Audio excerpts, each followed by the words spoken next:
নির্বাচন মানে জনগণের মতামতের প্রতিফলন হবে। যারা সংখ্যাগরিষ্ঠতা পাবে তারা সরকার গঠন করবে।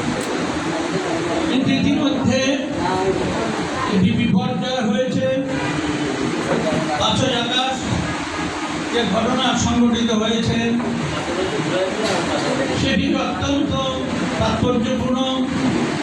রাজনীতিবিদদের জন্য আমি মনে করি যে একটি শিক্ষা অনুসরণীয়, এবং এটা যারা কাজটা করেছেন তারা এটাকে বলেছেন এবার আবার স্বাধীন হয়েছে। আমি একজন মুক্তিযোদ্ধা হিসাবে আমি মনে করি 71 সনকে নিয়ে তুলনা না করাই ভালো। যারা এই বিপ্লব করেছেন তারাও আমাদের সন্তান, কিন্তু এই যে পরিবর্তন হতে পারে, বিবর্তন হতে পারে, অপসারণ হতে পারে, এটা আমাদের জন্য একটি শিক্ষা হলো। আমরা 45 থেকে 50 বছর পার্লামেন্টের সরকারে আমরা রাজনীতি করে আসছি। সমাজের পরিবর্তন, বিবর্তন, সংস্কার, বিশেষ করে আমাদের পার্টির চেয়ারম্যান হচ্ছেন মোহাম্মদ এরশাদ, যিনি জাতীয় পার্টির প্রতিষ্ঠাতা চেয়ারম্যান। তিনি সংস্কার নামটি তিনিই করেছেন।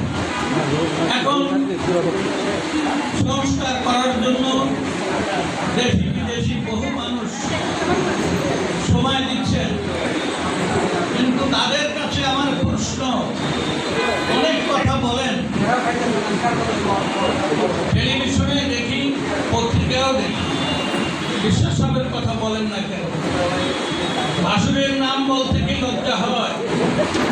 এই রূপে সরকারি স্বামী করেছেন, পান্ত ফলসে তিনিই করেছেন, নর্থ সাউথ রোডটা তিনি করেছেন, এই বেরিবাদটা তিনি করেছেন, এবং এই দেশে যতগুলো বড় ব্রিজ, বুড়িগঙ্গা ব্রিজ, মেঘনা bridge, Shambhuganj bridge, Ekerhat bridge, Kalipira bridge আর যমুনা ব্রিজ তিনি শুরু করেছিলেন চাষ করে, এবং ভূমি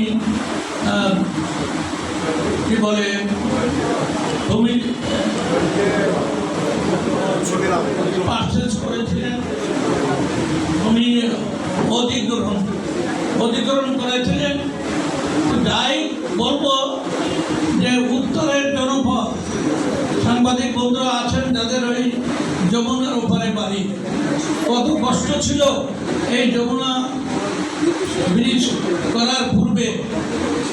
আমরা ক্যাবিনেটে ছিলাম, আমার ডান পাশে আমাদের অনিত ভাই, তিনি সিনিয়র ক্যাবিনেট মেম্বার ছিলেন। তিনি